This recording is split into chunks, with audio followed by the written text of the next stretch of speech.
Kaloran. Tuanya adalah orang yang terpandang dan disegani di desa. Namun, Kaloran suka foya-foya dan bermalas-malasan, menghamburkan harta kedua orang tuanya hingga mereka tiada. Maka habislah harta bendanya. Seorang wanita kaya raya menjadikannya suami. Wanita itu memiliki seorang anak perempuan yang rajin dan pandai menenun bernama Jambean.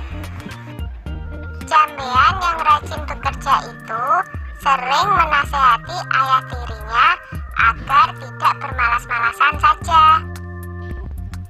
Nasihat itu justru membuat Kaloran muka. Beraninya dia menasehati orang tua. Patutkah itu? Kaloran marah.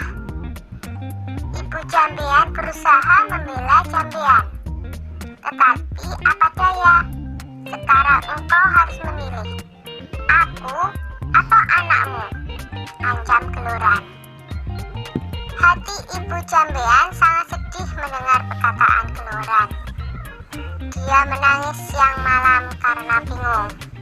Suatu hari dia memanggil anaknya. Jambean anakku, kemarilah nak, serunya lirih. Jambean langsung menghampiri ibunya yang tengah bersedih. Mengapa emak bersedih saja? Tanyanya dengan iba.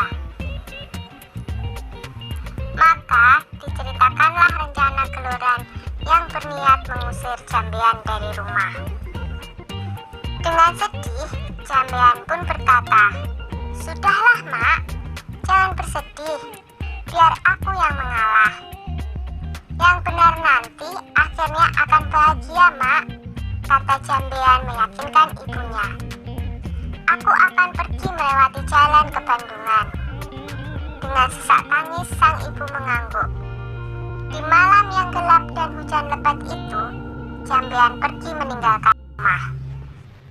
Tak berapa lama kemudian, ibu Jambean yang tak kuasa menahan kesedihannya berusaha mencari, tapi tak bisa menemukannya. Ibu Jambean tak bisa menemukan anaknya karena secara ajaib Jambean telah berubah menjadi seekor siput, atau dalam bahasa Jawa, keong. Di desa Dadapan hiduplah dua bersaudara bernama Nyai Sambika dan Nyai Sembagil. Mereka hidup miskin dan bekerja mengumpulkan kayu bakar dan daun talas. Suatu hari, keduanya pergi ke bendungan untuk mencari daun talas. Tiba-tiba mereka terpana melihat keong berwarna keemasan di atas batu. "Alangkah indahnya keong ini," seru Nyai Sambika. "Lihatlah, kulitnya indah berwarna keemasan. Aku ingin memeliharanya," katanya lagi. "Iya, sangat indah. Kita bawa pulang saja dia," saut Nyai Sembagil. Maka dibungutnyalah keong tersebut untuk dibawa pulang. Mereka meletakkannya di dalam tempayan tanah liat di dapur rumah. Semenjak itu, kehidupan mereka berubah. Terutama setiap pulang dari bekerja, di dapur selalu tersedia lauk dan rumah berubah menjadi rapi dan bersih. Nyai Sambika dan Nyai Sembagil merasa heran dengan keadaan itu. Mereka berencana untuk mencari tahu siapakah yang melakukan semua itu. Suatu hari, seperti biasa, mereka berangkat kerja. Tetapi sebenarnya mereka hanya berpura-pura pergi. Setelah agak jauh dari rumah, mereka kembali menyelinap ke belakang rumah menuju dapur. Dari dapur terdengar suara seorang sedang memasak.